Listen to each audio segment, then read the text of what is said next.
कहानी है रामपुर गांव की, जहां के मर्द महिलाओं को हमेशा नीचा दिखाने की कोशिश में रहते। अरे अभी तक खाना नहीं आया, क्या मुझे एक और शादी करने की जरूरत है? नहीं जी नहीं, ऐसा मत करना, वरना मैं कहाँ जाऊंगी। खाना लेकर मैं अभी आई जी। गांव की पंचायत में भी फैसले हमेशा औरतों के खिलाफ ही रहते। मैं जो फैसला सुनाता हूँ वो भगवान की आज्ञा होती है। इस लड़के ने अपने मन से शादी करके अच्छा नहीं किया। लड़के को घर भेज दो और इसकी शादी इसकी जाति की किसी लड़के से करवा दो, लेकिन ये लड़के, इसे तो गांव के बाहर निकाल दो। नहीं नहीं जमींदार साहब, ये क्या बोल रहे हैं? ऐसा नहीं हो सकता। मेरी बेटी मासूम है, इसे अच्छे बुरे की समझ नहीं है। अरे कहाँ जाएगी ये बेचारी? कहाँ जाएगी? इतनी चिंता है तो पूरे परिवार का गांव निकाला कर देते हैं। बेचारे पूरे बसे बसाए परिवार को गांव छोड़ना पड़ता है। चाहे जो हो, अगर बेटियों को कंट्रोल नहीं कर सकते तो गांव में रहने का कोई मतलब नहीं है। यहाँ औरतों को दब कर रहना होगा। कोई भी अपने हिसाब से कुछ नहीं कर सकता, सब ईश्वर की मर्जी से ही होगा। तभी गांव का एक आदमी दौड़ा दौड़ा आता है। सरपंच साहब, जमींदार साहब, वो कालिया है ना, उसकी बेटी पढ़ने के लिए शहर जा रही है। अच्छा, ये कब हो गया? और कालिया की हिम्मत कैसे हो गई ऐसा करने की? लेकर आओ उसे और उसकी बेटी को। बस फिर क्या था, हाजिर हो जाते हैं कालिया और उसकी बेटी सरपंच के सामने। अरे कालिया, ये क्या सुनने में आ रहा है? बेटी को इंजीनियर बना रहा है तू? और ये बता, गांव में तो स्कूल नहीं है, फिर कहां से इतनी क्लास पास कर गई तेरी बेटी? राधा, जो कि कालिया की बेटी है, उसे लगता है कि सरपंच उसकी तारीफ कर रहे हैं। सरपंच जी, मैंने ऑनलाइन पढ़ाई की है, डिस्टेंस लर्निंग से।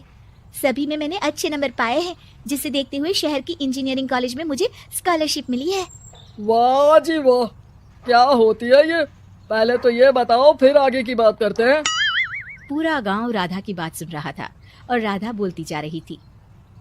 तो ऐसे मैं फ्री में एक अच्छी शिक्षा लेकर गांव में जो कुछ परेशानियां हैं, जैसे बिजली, पानी और इंटरनेट जैसी समस्याओं के लिए काम करूंगी।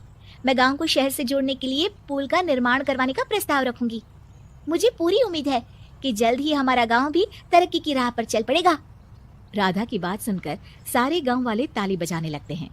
सरपंच को समझ नहीं आता कि वो क्या करे। चुप रह नादान लड़की, गांव के खिलाफ जाने के लिए तुझे गांव से बेदखल कर दिया जाएगा, वो भी पूरे परिवार के साथ। और हाँ, अगर ठीक से गांव में रहना चाहती है तो ये पढ़ाई लिखाई छोड़ दे। हम तेरे लिए गांव का कोई होनहार लड़का देखेंगे।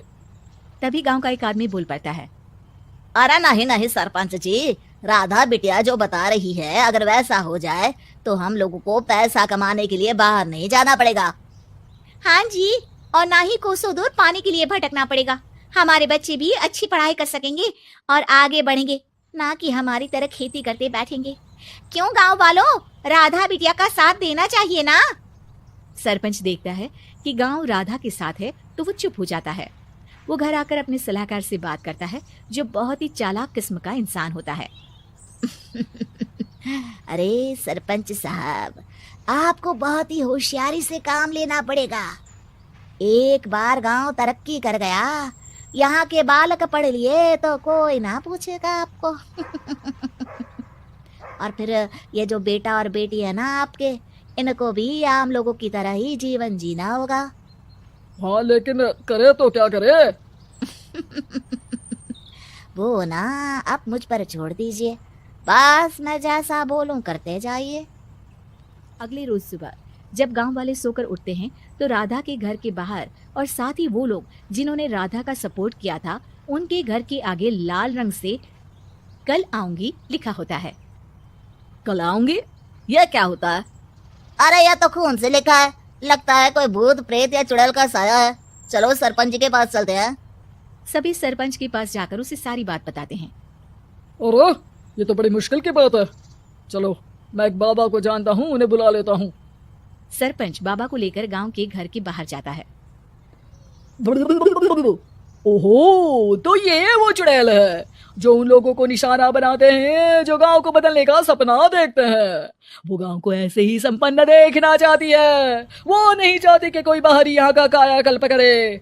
क्या तुम लोगों में से किसी ने गांव को बदलने की सोच रखी है? तभी राधा की माँ रोते रोते आती है। मेरी राधा घर से गायब हो गई है। अरे कोई तो बचाओ, मेरी बच्ची कहाँ गई?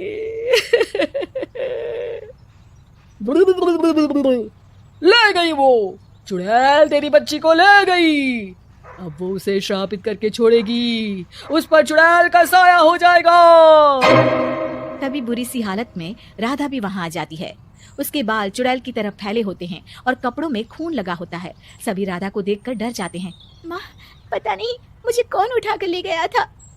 अरे दूर दूर हो जा चुड़ैल, अब हम लोग इस गांव में नहीं रुकेंगे। अरे कैसी बातें कर रहे हैं आप?